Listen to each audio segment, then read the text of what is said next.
જીએસટીનો વિરોધ કાપડના વેપારી કરી રહ્યા છે, પરંતુ કોઈ નિરાકરણ આવ્યું નહીં અને જીએસટીનું અમલીકરણ કરીને જીએસટી લાગુ કરી દેવાયો છે. જોકે જીએસટી લાગુ થતાં કંઈ ખુશી કંઈ ગમનો માહોલ જોવા મળી રહ્યો છે.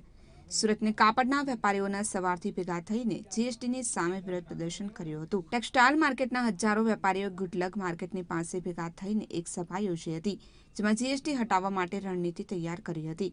ત્યારબાદ હજારોની સંખ્યામાં વેપારીઓ રસ્તા પર ઉતરી આવીને એક વિશાળ રેલી કાઢી સરકારની સામે આકરા પ્રહારો કર્યા હતા.